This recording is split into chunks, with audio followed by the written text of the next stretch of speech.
Again, in a moment, the council will give you their opening statements. Again, opening statements is an opportunity for the council to advise you what they believe will be presented, and remember, their statements are not evidence. But do listen carefully. Thank you. State of Florida, did you wish to open? Yes, we do. You may. Good afternoon.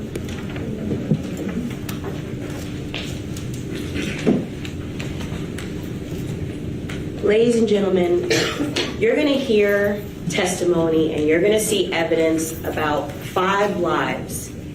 5 lives that converged on June 18th of 2018, costing the victim in this case, Jahseh Onfroy, his life. The other 4 lives that you're going to hear about are Dedrick Williams, who's on the end over there with the bow tie. You're going to hear about Trayvon Newsome, who's in the middle in gray. And you're going to hear about Michael Boatwright, who has on a turtleneck. You'll also hear about Robert Allen, who's not seated here today, but you'll hear directly from him. He'll testify, he's in custody, and he'll tell you about his role with respect to what happened and the planning and everything that happened with this homicide. Some of the evidence that you're going to hear first starts with the day before June 18th. The day before June 18th, on June 17th, around 8 o'clock at night, you're going to hear from Tanisha Clark. Tanisha Clark has a job, but makes side money by renting out her car to through an app called Turo. You'll hear how Turo is kind of like an Airbnb, but for cars. A person can put their car on the app for rental, and someone on the other end can rent directly from the person who is renting their car through Turo. Tanisha Clark, you'll hear, doesn't know the defendants. She had no connection to this case other than her Dodge Journey. She got prepared for it to be rented for 1 day. And so when she rents her car, she is greeted by Tony Robinson. You'll hear how Tony Robinson was very close friends with the defendant, Dedrick Williams. She was so close to Dedrick, she actually referred to herself as his sister. They aren't related, but they refer to themselves, she refers to herself as his sister. And so Tony, who rented cars before for Dedrick and his friends, was asked to rent the car for 1 day. Not because you'll learn that the defendants wanted to go to Disney World or take some trip, but you'll learn through testimony that they wanted to be able to take the car, ride around, and rob people. That was their plan. And so Tony Robinson, when she rents out her car, is greeted by Michael Boatwright, who's on the end here, and is also greeted by Robert Allen, who you're going to hear from Robert Allen himself. They pick up the car, and by the next day, they are out riding around. And Robert Allen will tell you what the purpose was that they were all together, and he'll say that he was with all 3 co-defendants, and that together their plan was to be able to rob somebody that day, and that they had all of the things in preparation for that. They had firearms, they had masks, and they had the capability of doing it. And so on that day, they drive to Riva Motorsports, and the day that we're talking about is June 18th. On that same day, on June 18th, the morning of, before the homicide occurs, you're going to hear how Jahseh Onfroy, who is commonly referred to as XXXtentacion, woke up that morning, was woken up by his mom. You'll hear how he was a young celebrity rapper who gained his fame through a lot of his exposure through social media and downloads and things like that, and was very much a self-made artist who then rose up the ranks. He was wealthy as a result of his celebrity, and he also had a pregnant girlfriend who was pregnant with his first child. Jahseh that morning decided to go to the bank first. He lived out in Parkland and decided to go to Bank of America. You're going to see some surveillance from that, and you're going to hear from the teller who actually helped him at Bank of America because he was a regular customer. That morning, after going to the bank, his plan was to be able to go to Reba Motorsports. You're going to hear how he's also a regular customer at Reba Motorsports. And at Reba Motorsports, he intended on purchasing motorbikes, plural, possibly one or more, and that he'd done that before, and that was something that, he wanted to do for himself and his friends. On that particular day, that morning, when he went to the bank, his intention was to withdraw $250,000 in cash to be able to make the purchase later on at Reba Motorsports.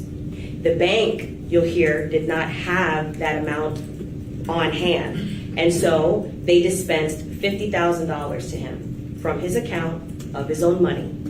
You'll hear how later in the week, a few days later, he was slated to come back to the bank to collect the rest of the $200,000. And unfortunately, he never made it. What ends up happening after he leaves the bank, he puts the cash in what he often carried with him, which is a Louis Vuitton satchel. Also, you'll hear how his mother that day was concerned about him going to the Reba Motorsports by himself. She wanted him to be accompanied. Because she knew, she'll tell you, that she expected for him to purchase some motorbikes and needed for him to ride back with someone to ride the motorbike and someone to be able to drive his car back, because obviously he couldn't do both. So she, you'll hear, asked a gentleman by the name of Leonard Kerr, who is related, not by blood, to the victim, in that he is the uncle of Jahseh's younger brother. So Leonard Kerr accompanies Jahseh to Reba Motorsports. And Jahseh, you'll hear, is driving a very expensive car, a BMW i8, which we don't normally see on the road, so it's very easy to spot. It's a sports car that has butterfly doors and is very fast. And Jahseh himself, besides driving this very expensive sports car, is also very identifiable. Besides the fact that he's a celebrity, you'll get to see that at the time of his death, he also wore his hair in a hairstyle of blue dreadlocks. So it kind of stood out on top of everything else. And on that day, he traveled to Reba Motorsports unarmed with his, let's call him for lack of a better term, step uncle, Leonard Kerr, to go purchase these motorbikes. And at that same time that Jahseh and Mr. Kerr are at Reba Motorsports, you'll hear how the four co-defendants in this case, the three of whom are on trial, traveled in the Dodge Journey to the same Reba Motorsports.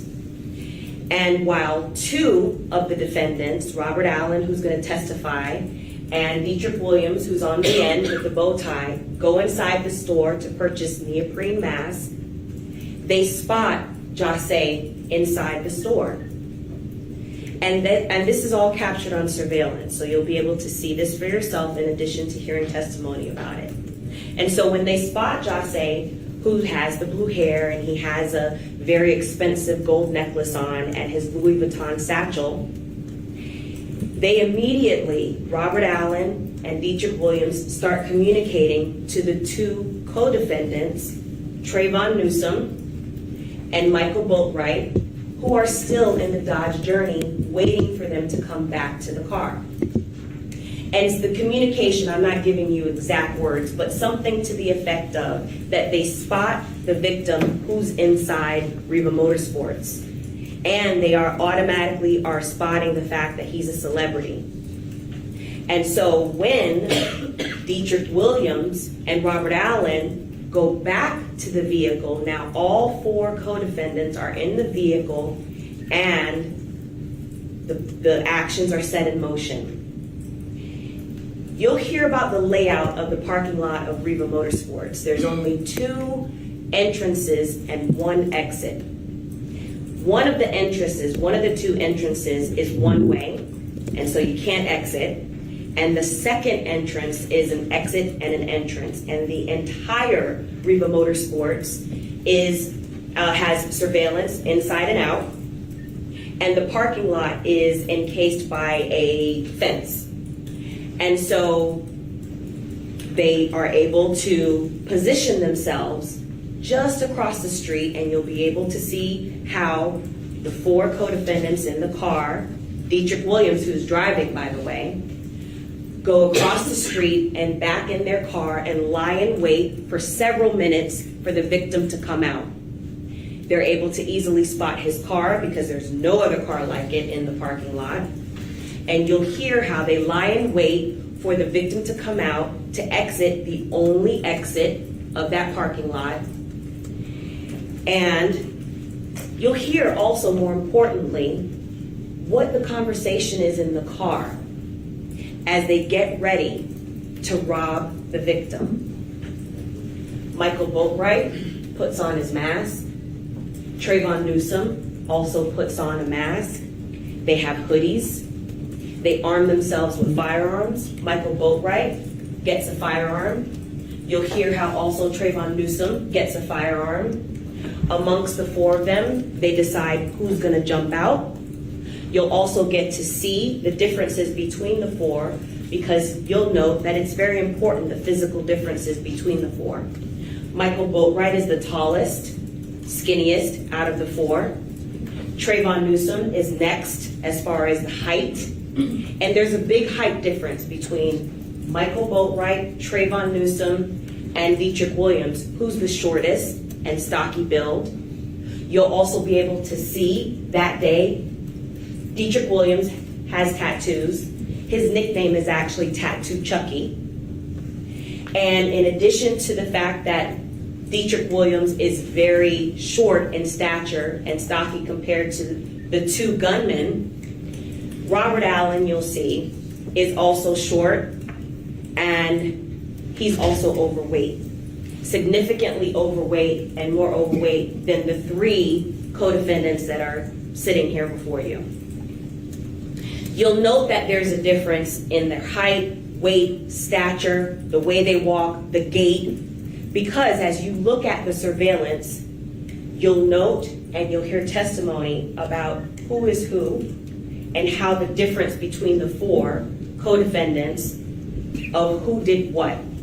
And so when there comes a point when you're looking at the surveillance and you see 2 tall gunmen jump out of the vehicle, you'll be able to note, I submit to you, that Trayvon Newsome is one of the gunmen and that Michael Boatwright is the other gunman. And so Dedrick Williams, driving, cuts off the victim as he's trying to exit Riva Motorsports. And as just like they planned, they're able to cut off the victim so that he can't move his car without either crashing it or whatever. And the 2 gunmen jump out and immediately put guns in the victim's face and in Leonard Kerr's face. You'll hear testimony about how Leonard Kerr was able to hear what the gunmen were saying to the victim. You'll also hear testimony about how Leonard Kerr ran for his life. And so as Jahseh is there, unarmed, in the driver's seat, surprised by the 2 gunmen in this case, you'll hear how they start struggling with him, punching him, and that both of the gunmen at one point are trying to get his property from him. They're able to wrestle away from him the satchel that had the $50,000 in cash. And without any provocation, without any type of weapons or anything being used by the victim, you'll hear how Michael Boatwright fires several times, killing the victim at close range. You'll also be able to see the surveillance that shows this. Immediately after the homicide, When they leave the victim there to die, the four of them leave the scene, and then they divvy up the spoils of their robbery. You'll hear how the $50,000 is allocated between them, directed by Dedrick Williams. Who's going to get what? What amount of who's going to get what based on their participation. You'll also hear how immediately after the homicide, in addition to divvying up the spoils of the robbery, they then go on social media and start bragging about how they have all this influx of cash. You'll hear how, in addition to bragging on social media with the cash, flashing it as if it's Christmas Day, and being very, you'll be able to tell for yourself in terms of their demeanor and how they acted with the spoils of the robbery. You'll also see that shortly after, they then start to put in a plan, because by now, because of the celebrity of the victim, this was all over the news and the surveillance was all over the news. So then you'll hear how two of them immediately hit town. They go out of town to be able to try to get out of Dodge, so to speak. You'll hear testimony about where they go. You'll hear testimony from law enforcement about how all four suspects got on their radar, how they were able to be tracked by digital forensics and by some physical evidence that was found later at properties of the defendants. You'll hear in particular how even though Trayvon Newsome and Michael Boatwright are the two gunmen in this case, you'll hear how ballistics are found, some firearm ballistics are found at Dedrick Williams' home that is able to be matched to fired projectiles and some evidence that's found from the victim at autopsy and on scene, connecting him to the homicide as well. You'll hear from REVA employees who not only knew the victim, but who can identify and know that Dedrick Williams was a regular customer. They actually even knew his nickname and identify him as being one of the two people that came in that day to purchase the neoprene mask. You'll see the REVA surveillance. We'll talk about the layout of the REVA parking lot. And you'll learn exactly which defendant did what, how they helped each other to commit this crime. Williams cutting off the victim, for example, driving and making sure that the victim couldn't get away, while the two gunmen are able to accost the victim in a blitz fashion. You will also see how the defendants shoot an unarmed victim several times as he's in his car. You'll also hear about within hours of the homicide how the Dodge Journey is still found in the possession of two of the defendants, and they end up crashing it and abandoning the car in Lauderhill. You'll hear how the detectives are able to track the defendants and track the car down, ultimately tracking it back to, you'll recall, Tanisha Clark, who rented it to the victims, or the defendants in this case. You'll hear from witnesses that the defendants spoke to before, during, and after the homicide. You will also hear from law enforcement officers, several detectives and crime scene that investigated this case. You'll get to see the evidence that was collected. You'll hear from the associate medical examiner who performed the autopsy in this case and will give you the determination that the victim died by way of homicide and the cause of death. You'll get to see autopsy photos, and as difficult as it is, and you'll understand what exactly the cause of death was and where, how the injuries led to the victim's death.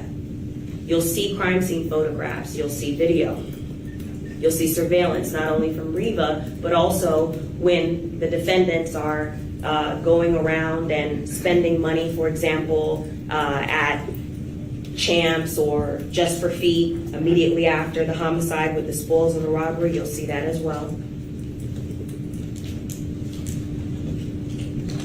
So you will see surveillance from various parts of the investigation, physical evidence found at the properties that ties all of the defendants together. And I note that at the end of the conclusion of all the evidence that you will hear about and see, you're going to realize that this is a tapestry that you will see woven together, puts the victim squarely in the middle of the defendant's plans and actions on June 18, 2018, which cost the victim his life. And at the conclusion of this evidence, you'll find that Dedrick Williams, Michael Boatwright, and Trayvon Newsome are guilty of first-degree murder and guilty of armed robbery in this case. Thank you, ladies and gentlemen. Thank you. Counsel, Mr. Boatwright, you may open. Thank you, Judge.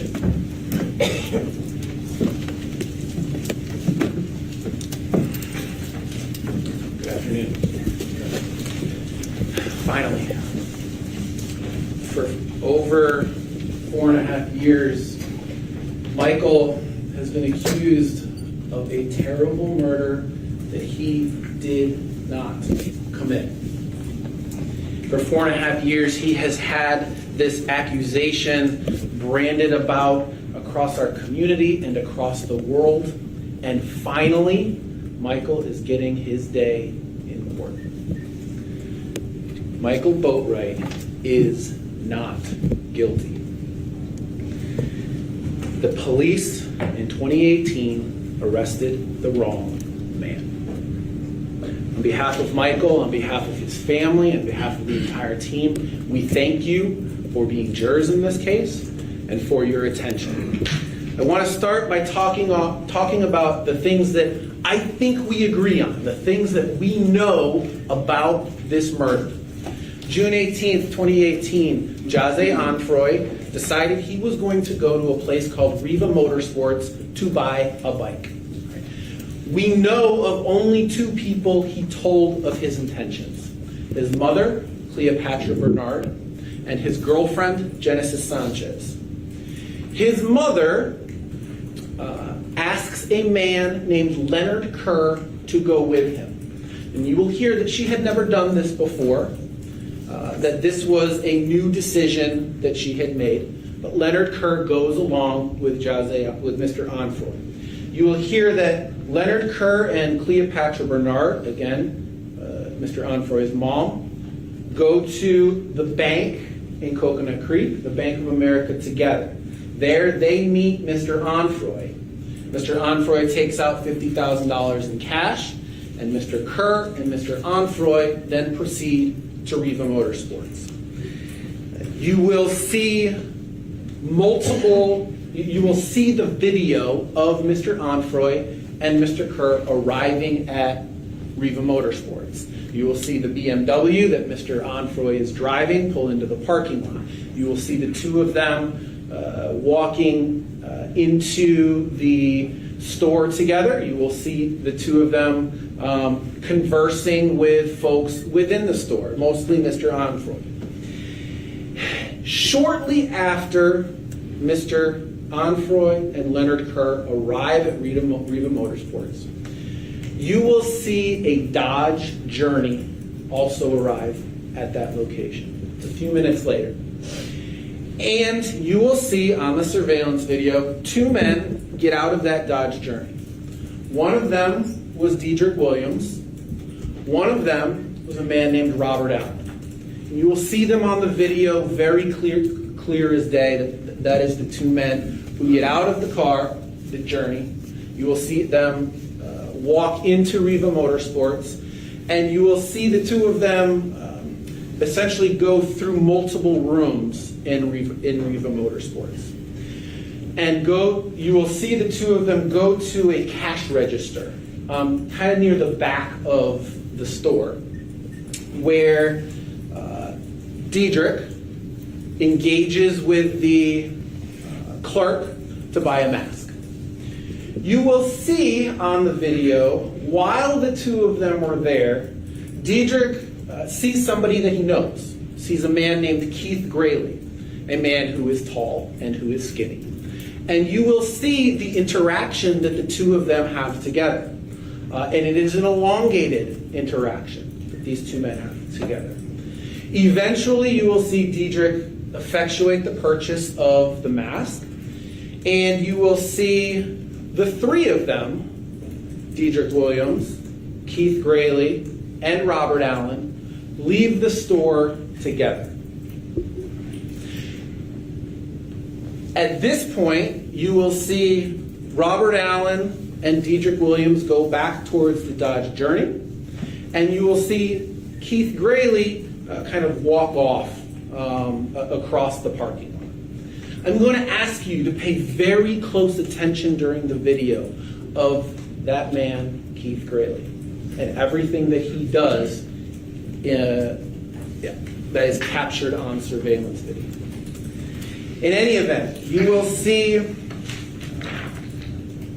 the Dodge Journey then pull out of the Riva parking lot and go across the street. At no point will you see Michael Boatwright on surveillance video. You won't see them. You won't see anything that looks like Michael Boatwright. It doesn't exist. You won't see it. You will see the Dodge Journey at that point go essentially back into a parking spot across the street where there is a home. And you will see the Dodge Journey sit there for an extended period of time. Meanwhile, Mr. Onfroy and Mr. Kerr are still in Riva Motorsports. They're still, I guess, discussing whether they're going to buy something. And the Dodge Journey sits there. But it doesn't just sit there and nothing happens. Two very important things happen while the Dodge Journey is in that spot across the street. One, a second car pulls up and parks next to the Dodge Journey. And you will see that on the surveillance video. You will see someone get out of that second vehicle, and you will see that person open up the trunk and remove something from the trunk. Now the view is blocked a little bit. There's trees there, so it's not easy to see. You can't see who that person is. You can't see anything about them. But what you will see is somebody get out of the car, somebody open the trunk, and then him or her kind of move around there in that area. You will then see a third vehicle come, and at this point we've got the Dodge Journey and we've got an SUV that are kind of parked next to each other. You will see a third vehicle come and park in the street behind those first two vehicles, and you will see some sort of interaction between somebody from those two vehicles and the third vehicle that pulls up directly behind them. Again, at this point we're using Riva surveillance video, and it's capturing something both across the parking lot and across the street. So it's small, you can't see faces, but you will see very distinctly those three separate cars there across the street. Meanwhile, you will see that Mr. Onfroy apparently decides not to buy a bike, or decides to leave at that point to do something else before buying a bike. We don't know. But you will see Mr. Onfroy and Mr. Kerr walk out of Riva, go towards their BMW. The Journey is still across the street. You will see the BMW go to exit the Riva Motorsports parking lot area. And you'll see there's essentially, there's like the driveway to come out, and there are these fences on either side of the driveway. Just as the BMW comes to pull out to leave, you will see the journey come out of the parking spot that it's in, and you will see the journey come and park directly in front of the BMW, essentially pinning it in. And in the next few seconds is when Mr. Onfroy lost his life. You will see two masked gunmen get out of the journey. You will see them both go into the driver's side door, the driver's side window. The window was down. And you will see there is a struggle between both of those masked gunmen and Mr. Onfroy. And the struggle, it lasts a number of seconds. This isn't a bang-bang thing. There is a back and forth that you will see on that video between both of those masked gunmen and Mr. Onfroy. And you will see very clearly that they all make physical contact with one another. And that's going to be important for something later on. You will see Mr. Kerr, who was in the passenger seat, almost from the moment that the gunman got out of the van, you will see Mr. Kerr flee. You'll see him, the door flies open, and he runs away. You'll see there's a struggle. You'll see one of the gunmen go around to the other side of the BMW. So now there's two people on essentially either side of Mr. Onfroy. And at that point, you will see a gunman take a step back and fire at Mr. Onfroy. The two gunmen then get back into the journey, and the journey leaves the area. At no time will you see Mr. Boatwright, because he wasn't there.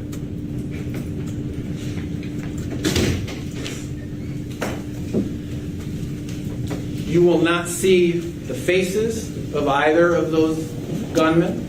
You will not see any identifying characteristics of those gunmen.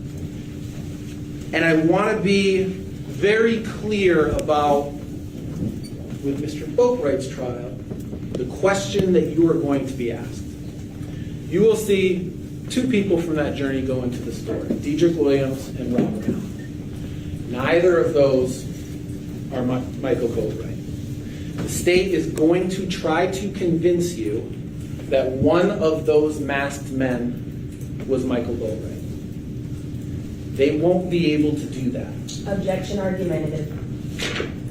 The evidence will not show that because Michael wasn't there.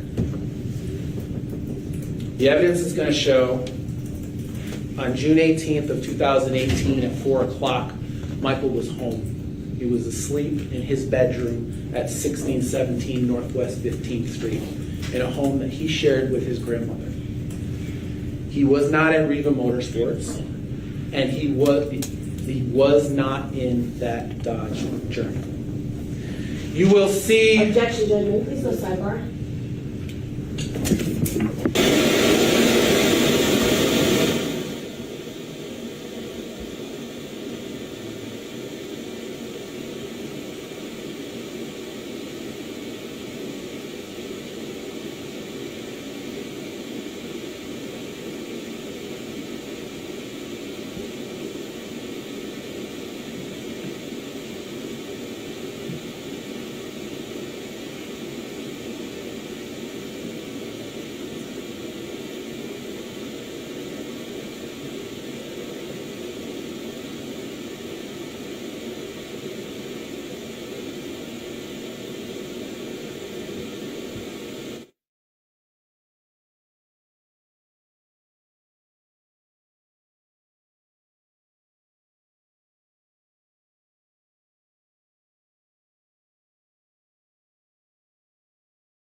Council may proceed. Thank you, Judge.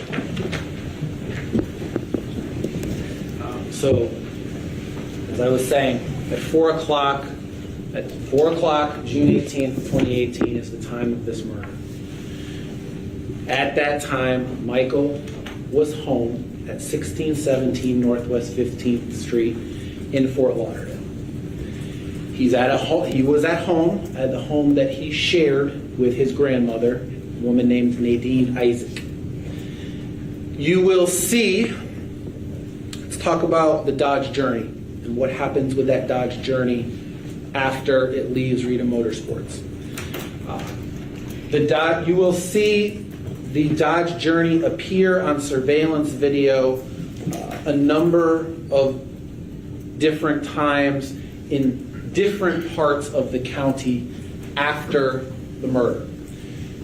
You will see, the first time you will see it appears at 4:25 p.m. You will see the Journey pull up on a road next to an apartment complex called the Driftwood Apartments. And you will hear that that is the area where Robert Allen, again, the man that we see in the surveillance video with Dedrick, where Robert Allen lived at that time. But you will see the Journey doesn't turn into Driftwood Motorsports. You will see that it turns away, doesn't turn into the Driftwood apartment complex.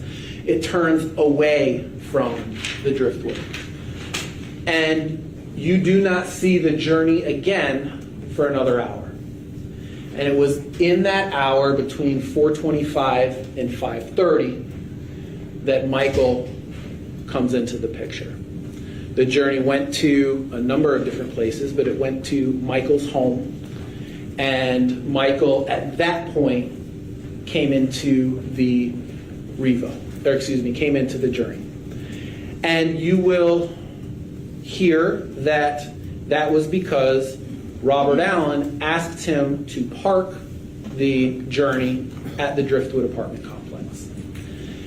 And at 5:30, you will see the Journey pull into the Driftwood apartments. You will see a park at the Driftwood apartments, and you will see two men on surveillance video get out of the Journey.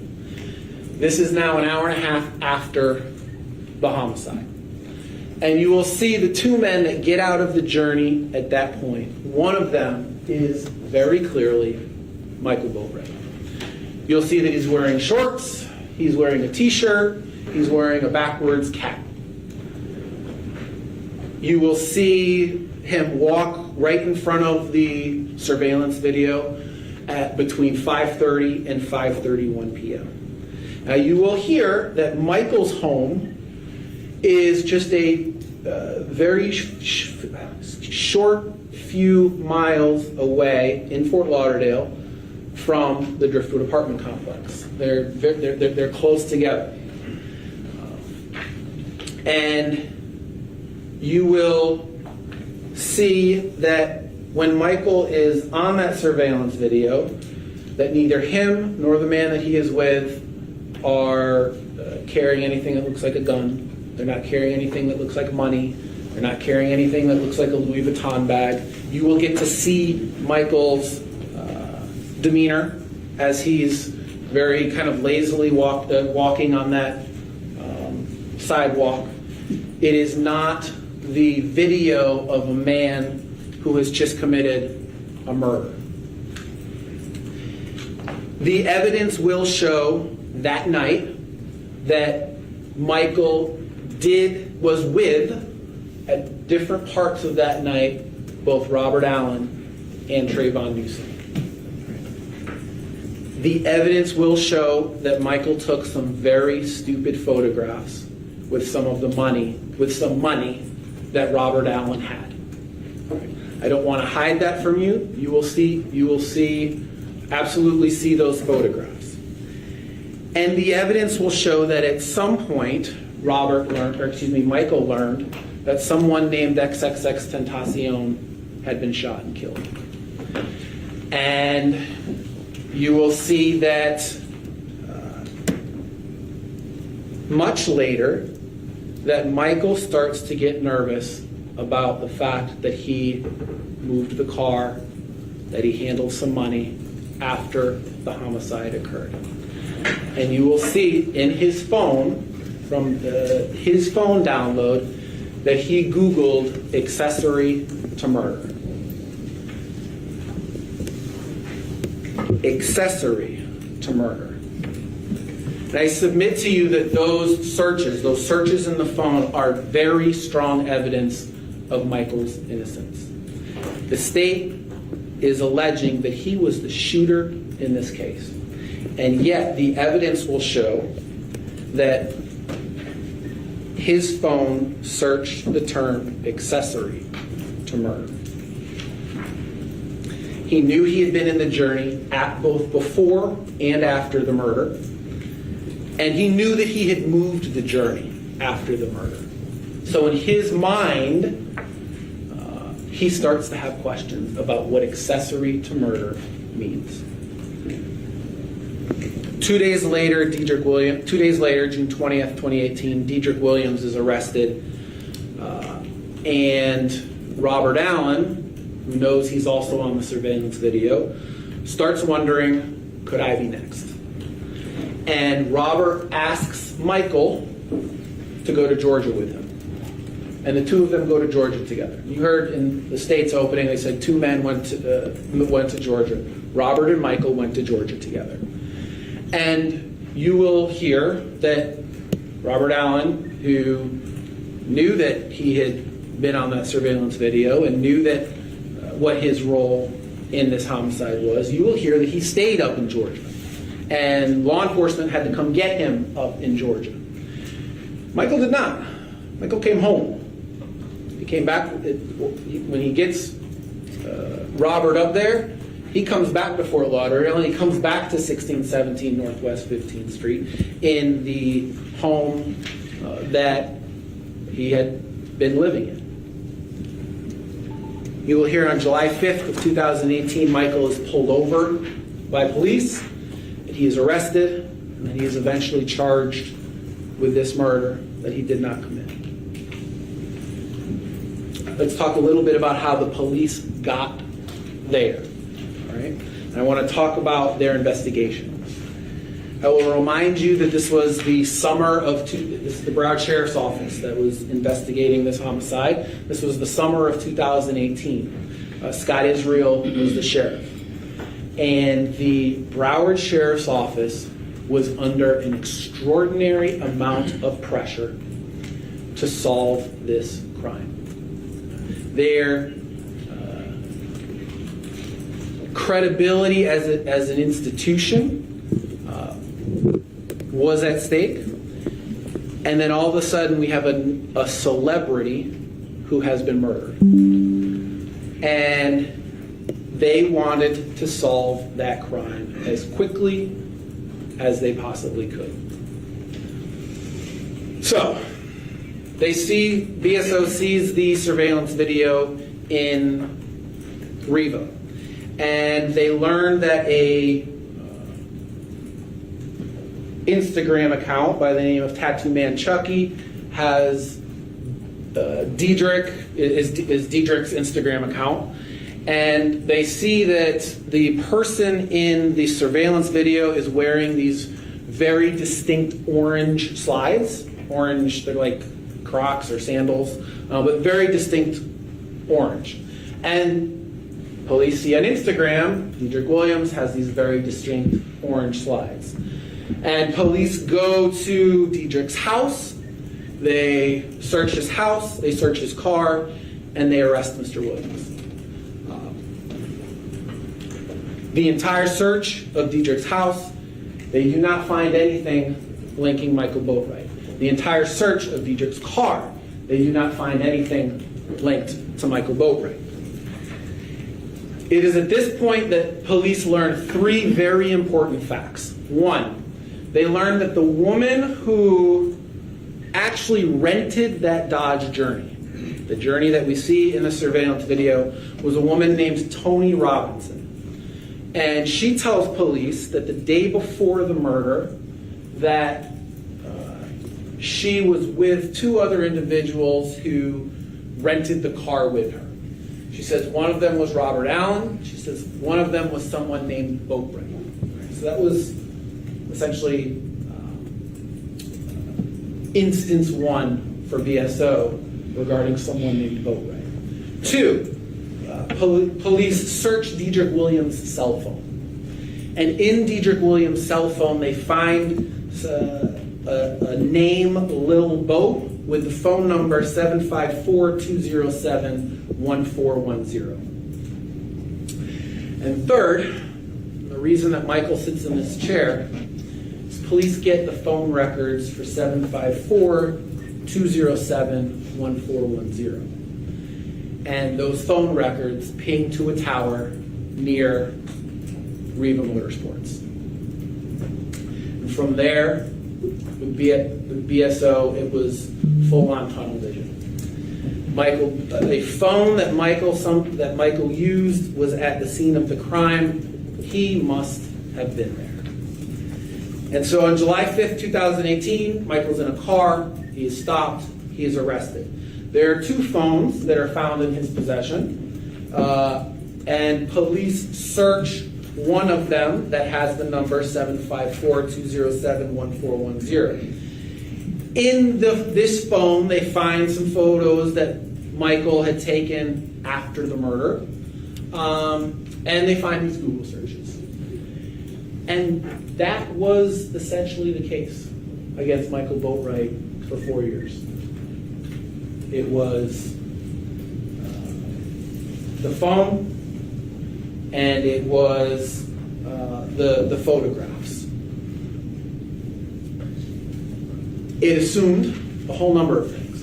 It assumed that that phone was actually in Michael's possession at the time of the murder, and it assumed that only someone who had committed a murder would be searching about XXXtentacion, this celebrity who had just been murdered in Broward County, and most of Broward County had heard about it.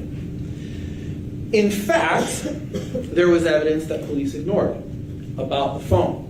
There was evidence that that phone was not in Michael's possession that day.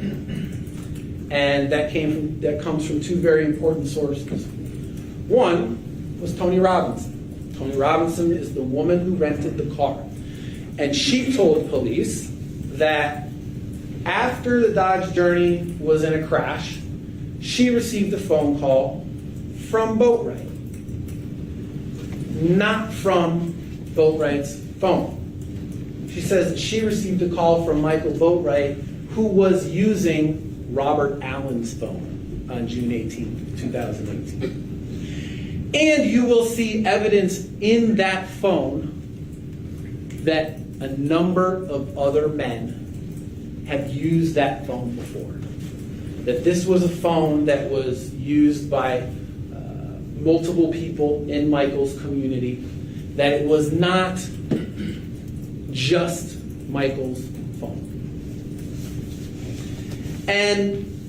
But police ignored that. They had this location information, they had these photographs, and they had a crime that they needed to that they needed to solve in a short period of time. And Michael was arrested. And that's where the case stood for 4 years, until last year, the state made Robert Allen a deal. They said, if you plead guilty and you testify against Michael, we will change your charge from murder in the first degree to murder in the second degree. And you will be able to one day get out of prison. Robert Allen is the only person that you will hear from that puts Michael Boatwright at Riva Motorsports on June 18th, 2018. And he has a whole host of reasons to lie. In law school, they teach us don't promise something, an opening statement, that you can't deliver on during the trial. let me be very clear. If Robert Allen testifies in this case, he will lie. And we will prove that he is lying.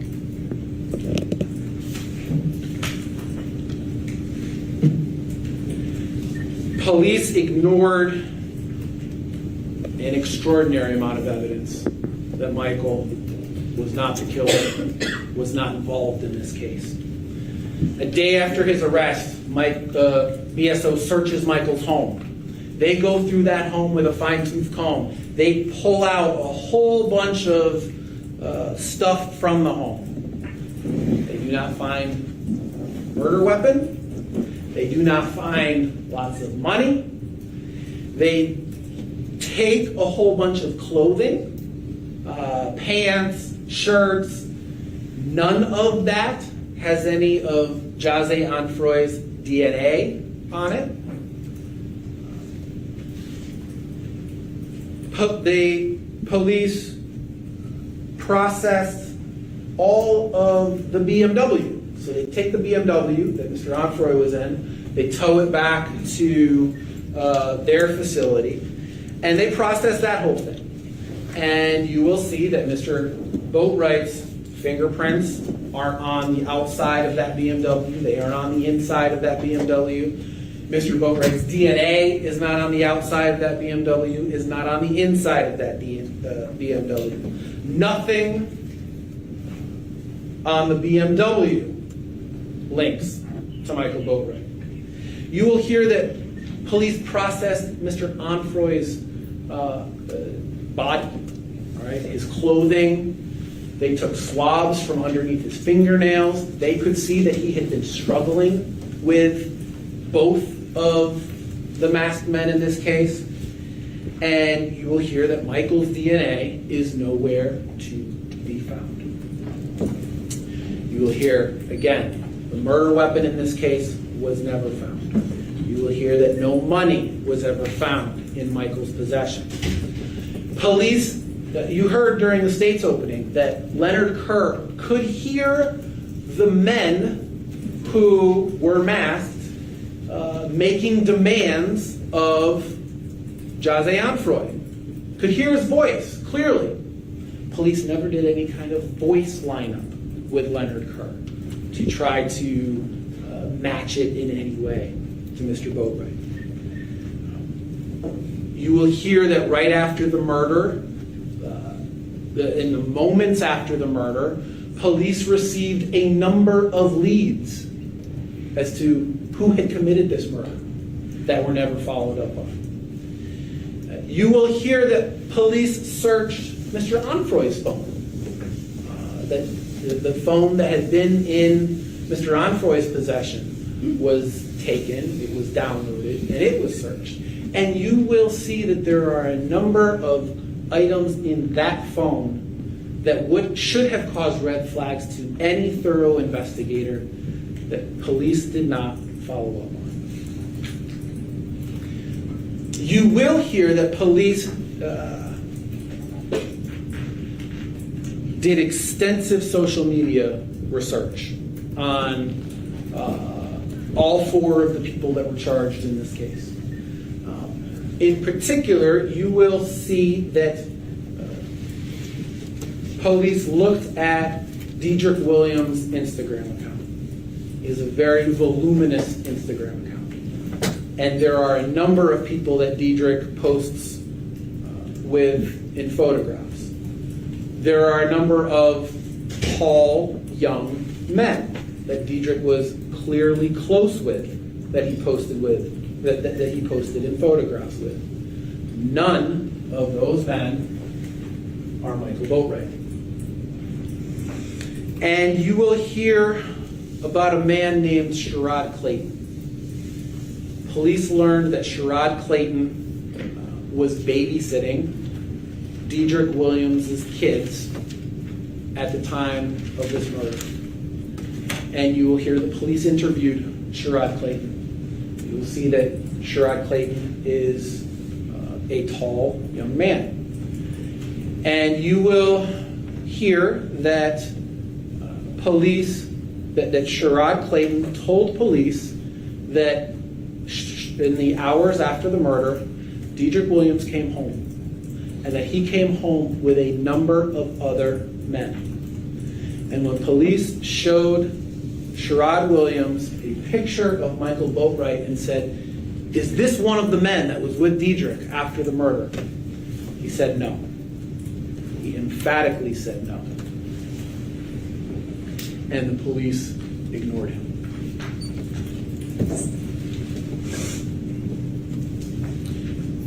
The state is going to be able to show a number of things. They're going to be able to show that Michael had contact with that journey, that he was in that journey, both before, in the day before the murder and after the murder.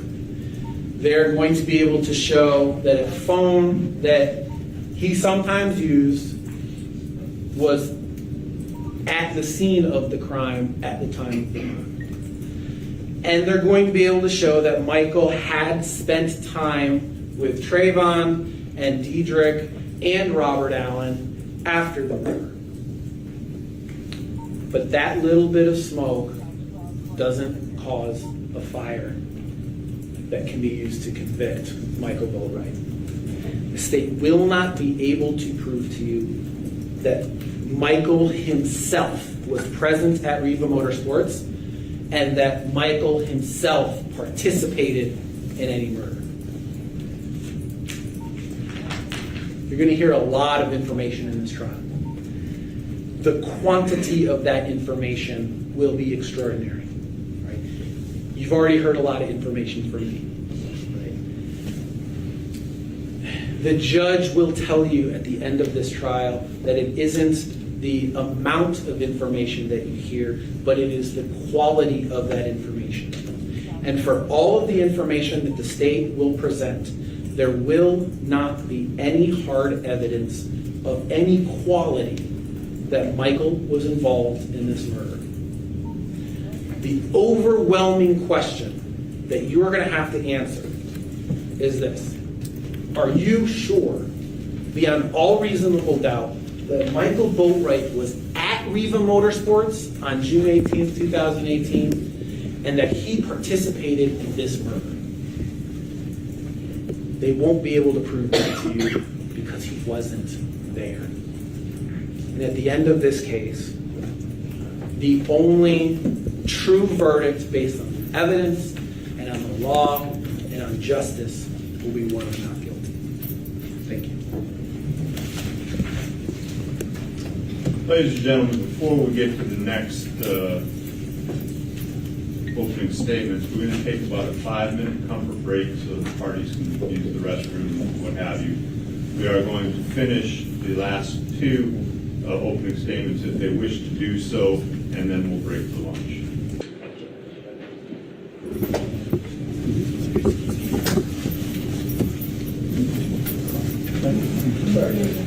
All right. You're the one person I can't actually see because of the monitor. I'm sure you're heartbroken. But that's all right. All right, bring him up.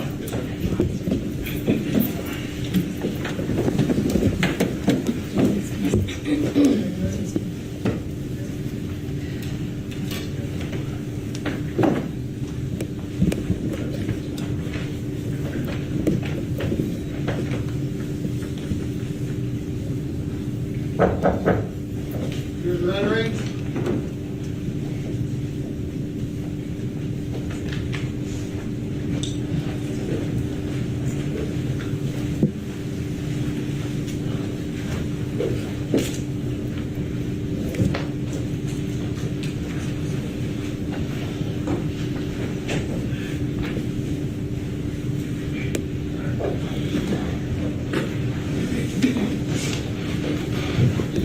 Parties may be seated. The court will come to order. The parties are present. The jury panel is present. On the back. Counsel, Ms. Williams, did you wish to make an opening? Yes, sir. Thank you so much. You may. It's good afternoon. How are you guys? We've met before in Vday. I want to take this opportunity again to thank you guys for your sacrifice and for your attention on behalf of Dedrick and on behalf of my entire team. I really thank you for your sacrifice and for your attention. This case, I was retained on this case almost immediately. So on June 19, 2018, I had the opportunity to, as many criminal defense attorneys and prosecutors that handle homicide cases, I was able to go to Riva. So first thing I did, I went to Riva. And when I got to Riva, is the first time that I understood exactly Mr. Onfroy's impact. When I got there, there was an entire block of candles and pictures, and I'm talking about the entire block. And I knew who he was, because even though I'm 50 and I like rap music and stuff, I knew who he was, I knew of his music, but I really, until I got involved in this case, I didn't understand exactly what type of an international celebrity he was and what type of impact he had. Now, you as jurors can be saying, well, what does that have to do with anything? And I understand that idea, because at the end of the day, a life is a life. And my life is equivalent to anybody else's life, no matter who you are, even if you are an international celebrity. But the issue is, and what you're going to see in this case, is that when it comes to law enforcement and the way that law enforcement deals with certain cases, it does matter. And they do investigate it differently. And as the case progresses, the evidence will show you that law enforcement took different steps that they wouldn't take if it was me or you or any other person. Now, to properly set the stage, and I know Mr. Kimak touched on it, and some of the stuff, I'm going to try not to be duplicitous, but forgive me if I do touch on certain topics, because we are involved in a similar case. To set the stage for you, it's 2018, and he kind of touched on it. February of 2018 was the Marjorie Stoneman Douglas tragic school shooting. I'm going to object to these comments. It's not relevant and also it's argumentative. Like I was saying, that was a horrific, tragic incident that affected Broward County. It affected the citizens of Broward County. It affected BSO. So when you're talking about a law enforcement agency with their back against the wall and with the whole world already watching, that's where they were at in February of 2018. Then all of a sudden, arguably one of the most famous entertainers literally in the world is killed in Broward County. That's where BSO was, that's where Broward County was, and all of a sudden they need to figure this out quickly, because it affects everything, and the evidence is going to show that their way to figure it out quickly is they give this case to Detective Curcio, and you're going to meet him. And he's a very experienced detective. As a matter of fact, he's the same detective that was handling the Marjorie Stoneman shooting, which we'll get into that when he's on the stand. But what they do is they try and wrap it up really quick. And I compare it to a gift wrap. Not just a regular gift wrap. I'm talking about the kind you get at Macy's, the professionally done one. That's what they want to do to make it look really nice, and so that the detective can take it to his division chief, and then it goes up the chain of command to the captain, and then that little gift wrap box, the solution to the problem, goes to the state attorney's office, eventually gets assigned to an ASA, and eventually they bring it to you. But as jurors, your job is to really look in the box and find out exactly what happened in this case. And you're going to see that when Mr. Kimak was talking about tunnel vision, this case was all about tunnel vision. Okay, now, many cases that I've had, from the beginning of my career, doing misdemeanors, federal cases, state cases, prosecutors, they love to come in here and they put on their phone pointer finger, the kind you get at the Marlin Stadium. Objection, argumentative, Judge. One more to what do you anticipate they will see? So, as jurors, just because they're saying that someone did something, your job is to really look at the evidence and find out if they did it or not. Now, the positive thing for you all and for Dedrick is that there's different types of evidence. There's testimonial evidence, which you're going to see people testifying, taking the stand, swearing to tell the truth, and testifying. There's circumstantial evidence, okay? And then there's something like video evidence. And the good thing about video evidence is that you all, sitting here, can look at a video and you don't need ASA Shields or you don't need Detective Curcio to tell you what a video is. You have two eyes and you can figure it out. And in this case, and the evidence will show, when you look at that video, okay, and you're gonna see how Detective Curcio testifies, I want you all to remember this moment and to think about the distinctions in what a seasoned homicide detective is telling you what a video shows and what you all are looking at, and see the distinction and ask yourself why. Why would a seasoned homicide detective make those distinctions and testify that way when I'm seeing with my own two eyes? And you're gonna figure out that it's part of the gift wrap, the solution. Let's figure this out quick, because we need to give everybody, the whole world, a solution, a resolution to the nightmare that was when Mr. Onfroy was killed. Because no doubt about it, for Broward County, for everybody involved, it was a nightmare. Now the video, it's gonna show Dedrick there, okay? You're gonna see it for yourself.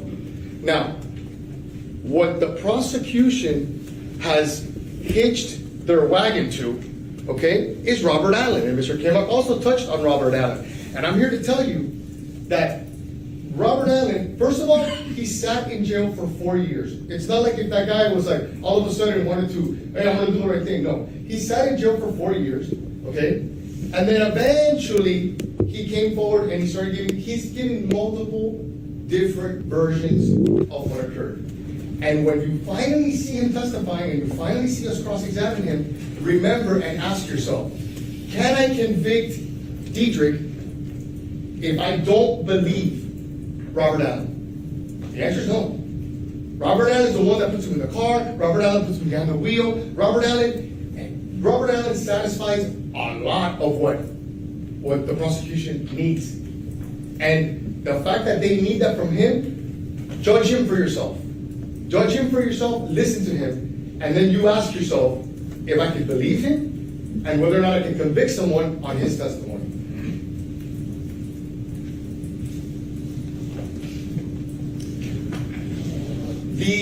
The video, which Mr. Kimmock he was pretty thorough about his explanation of the video. The next time you see that Dodge, it's in an accident. And it's in an accident like it got T-boned by another car. Totally unexpected. Was my client in the car? No. My client's not in the car.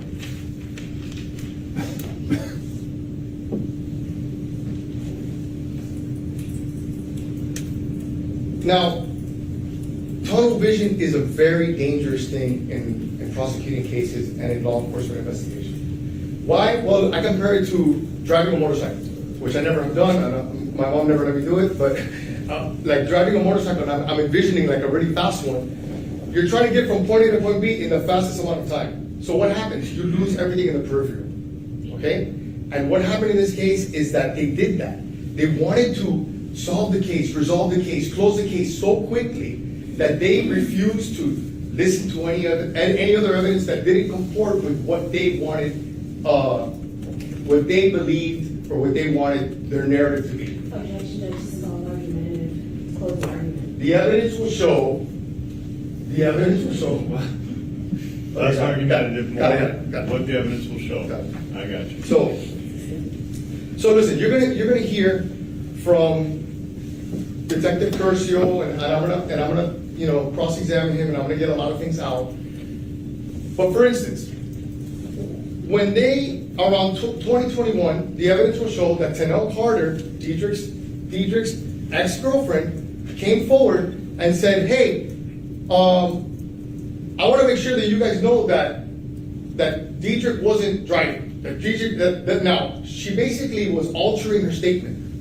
And you would say to yourself, wow, that's big, right? That's a big thing, because this is a very important case. This is, as you can imagine, one of Broward County's more important cases, simply because it involves a celebrity, which it shouldn't be, but it is, okay? And you have one of their main witnesses, one of the witnesses that they're relying on to put him in the car, that they're relying on to put him behind the wheel. She comes forward, and the testimony will show, and the evidence will show that they didn't do anything. They didn't bring her in to re-interview her, to talk to her, nothing. Because it didn't comport with the narrative that they wanted to pursue, okay? In the same breath, Before X died, he said, if anybody kills me, it's Drake. And do you think that for one moment, here today, days after the event, he's killed by 2 masked men, right? He came out on social media and said, guys, before he dies, if anybody kills me, it's Drake. Do you think in that time span that they went and they addressed him, they talked to him? No. Do you think sitting here today, years later, any detective has ever asked, Drake or anybody like that? No. They never did that. So you ask yourself, how could that be? If any of us is involved in, God forbid, in a murder, and you say, hey, it's so-and-so, you better believe so-and-so is going to get investigated. But in this case, they didn't do it. They didn't do it because it didn't comport with their version and their narrative. And as law enforcement, I think that they have the obligation to do so. Another issue. The evidence will show that before Mr. Onfroy was killed, there was an individual by the name of Antonio King, aka 600 Breezy, that posted on YouTube saying, when I get off of probation, Judge, I'm I'm going gonna object. Can we please go sidebar?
Like I was saying, this individual, Antonio King, 600 Breezy, literally came here to Florida and took videos by Mr. Onfroy's house, threatening him, okay? Fast forward, he's shot by 2 masked men. Do you think BSO ever investigated this? Do you think anyone in Broward County ever, went to ask him any questions?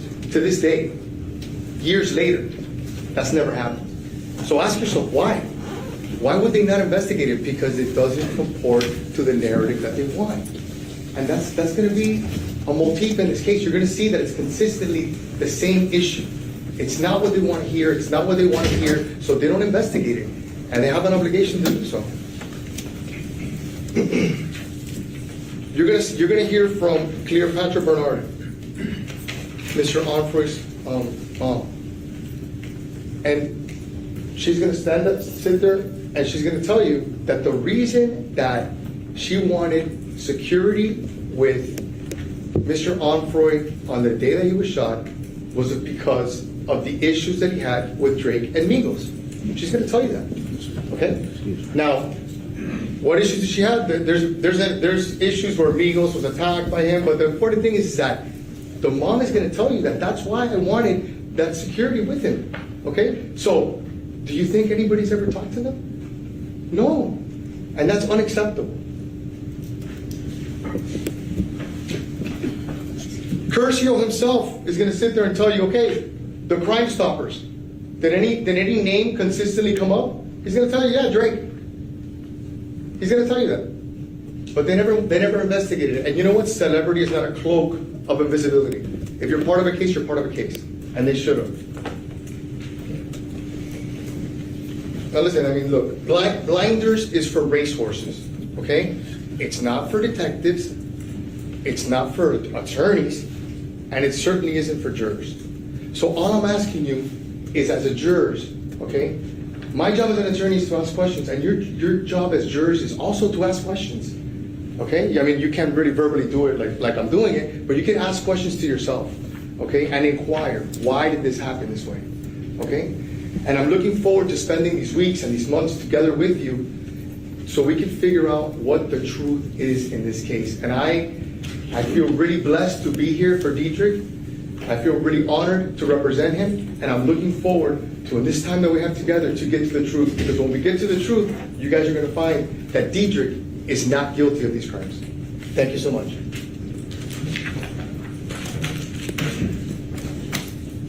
Counsel for Mr. Newsome, wish to go? I will, thank you, Judge. You may. Ladies and gentlemen of the jury, congratulations if you're happy you've been selected for this jury. My condolences if you're not, but we know you're going to do a fabulous job, and we appreciate the responses you gave us. Trayvon Newsome wasn't there that day.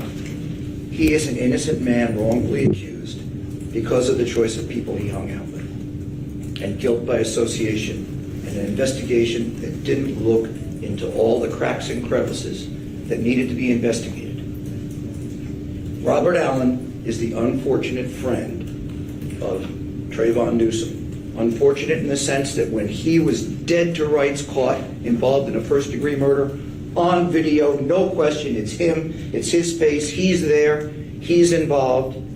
The police looked into his social media and found friends that might fit the description of the people that you see in that video jump out of that car with guns. But you cannot tell for 1 second who those two people are that jump out of that car. So what you have to do is look at what the evidence will show. Now, my opening statement and all opening statements are supposed to be about what the evidence will show. But in this case, I'm going to tell you what the evidence will not show. The evidence will not show that any firearm was ever recovered that could be matched or linked to Trayvon Newsome. The evidence will not show that anything from a thorough search of his home where he lived with his father and his sister, including digging up his entire backyard because they heard the money was buried there, turned up anything that would link Trayvon Newsome to this terrible crime. The evidence will not show that Trayvon has ever made a statement of admission or any statement that would link him to this terrible crime to any third party or anyone else for that matter.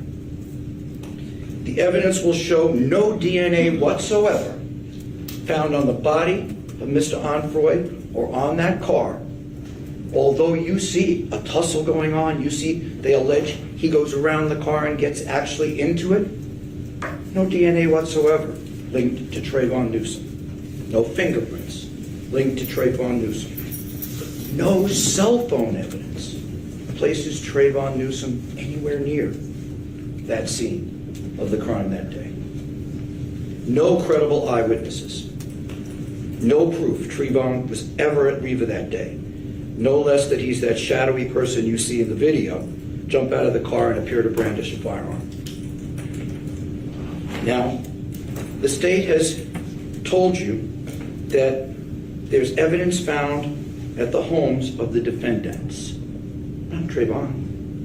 Nothing. So be careful when the words "they" are used in this trial, because it's not Trayvon that they're talking about. The vast majority of times they'll tell you that. You will see a video of Trayvon later on in that car, because he knows these guys. Mr. Allen testified that Trayvon had been staying at his house for a few days before this. His friend was turned on him. And you'll hear that later on, and you'll see that an hour or two after this terrible thing happened, Trayvon's in that Dodge Journey. These guys share everything. Phones, the photos of each other, the car. They're living together. But he is not the person that was at the scene that day participating in this homicide. And the vast majority of evidence will show that when you look at it reasonably and without the blinders on, to my co-counsel so aptly just pointed out, law enforcement seems to have about this case. You'll see he and Mr. Boatwright casually get out of the car, walk into an apartment, casually walk back, get into the car again. Not the slightest sign from them, not knowing they're being observed, or later on a jury's going to look at what's going on. Nothing to suggest that this terrible crime had just happened or that he has been a part of it in any way. And you've already heard that that Dodge Journey is in a car accident shortly later that day. But what you haven't heard yet is that Trayvon goes to that scene of that accident because he's got a license to claim that car back. You've been in a horrible murder, attempted robbery in that car 2 hours before, and you go to where that car is now in the hands of law enforcement and say, hey, can I take the car back? My buddy's rented this car. And by the way, he had nothing to do with renting the car. But Mr. Allen asked him to go and collect the car because he's the only one with a license. Would he do that? Is that evidence of guilty conscience or exactly the opposite? Use your common sense.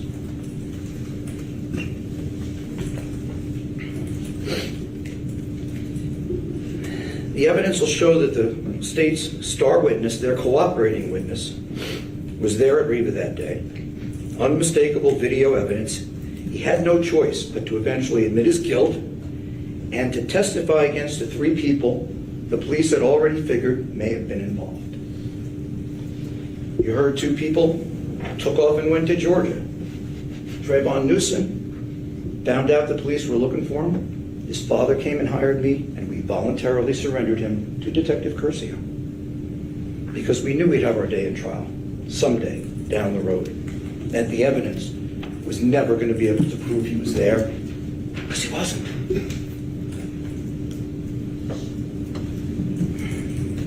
When you see Robert Allen testify, when you look at him, when you have a chance to look at his demeanor, how he handles himself, the first thing I think you're going to realize, maybe it's going to show you, is this is not a person you would ever trust in life if you ran into him on the street.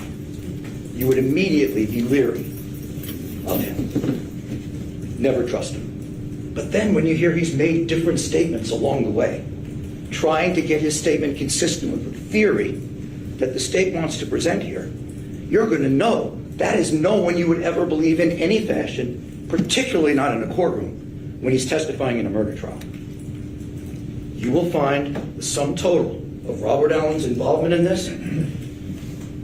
You'll come to the conclusion he's not reliable at all, not credible at all, and you'll follow the court's instructions and disregard his testimony in total.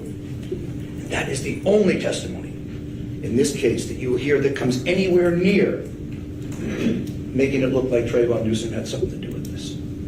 Just the one witness. No physical evidence whatsoever. The other evidence, common sense will tell you goes in the other direction. He would not have done what he did. He also posed for some stupid photographs with money.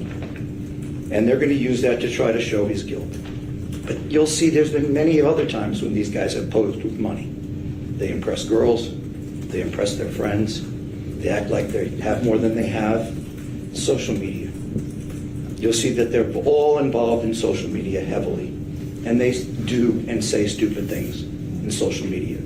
Posing with that money, whether he knew it was taken in a robbery earlier the day or not, you won't hear any testimony. But it doesn't establish anything, because he'd done it many times in the past.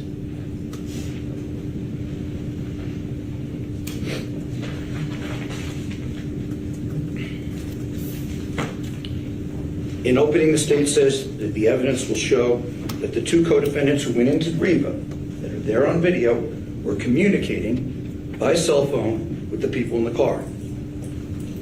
Not Trayvon. His phone doesn't have any hits on it anywhere near Riva that day.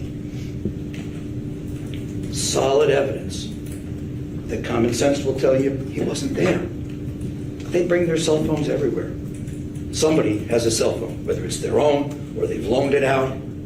Nothing to link to Trayvon Newsome.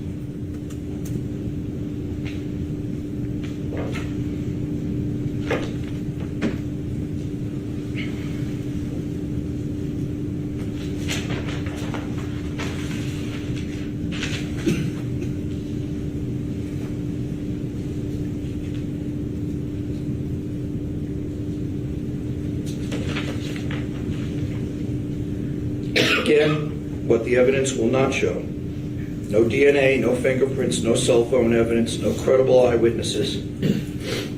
Nothing that you would expect, no cell phone hits, nothing that you would expect law enforcement could find if in fact Trayvon was that person. You've heard that he's denied his involvement in this case, that he is presumed to be innocent, and the evidence that the state has will come nowhere near close to eliminating that presumption of innocence. But thank you again for your attention. I won't have a whole lot to say to you during this trial, because not a lot of this applies to Trayvon at all. Take your notes. Be careful at what applies to who. Always ask the question, if someone says they, do they really mean Trayvon? Because the vast majority of times, when they say they, there's no evidence Trayvon's even in the statement. Thank you very much. Thank you, counsel. Ladies and gentlemen, at this time, we will break for lunch before I send you out. You'll hear the familiar words. You're not to form any definite or fixed opinions in merits of this case, so you hear all the evidence, arguments, counsel, instructions, and the law by me until that time. Do not discuss cases even among yourselves. During the course of the trial, I'll take regular recesses, during which you will be separated. Go about your personal affairs. During those recesses, you shall not discuss the case with anyone or permit anyone to say anything to you or your practice about the case. Anyone attempts to, tell them you're on jury, ask them to stop, leave them, advise them by deputies. If you see counsel, witnesses, defendants, anyone else associated with the case in the hallway, they will ignore you. They are not being rude. They are following the court's orders. It is now 10 minutes of 2. I'll give you an hour and 10. We will reconvene at 3 o'clock sharp. Check off which ones. For me to say, Mr. Rare, to me, It just makes more sense.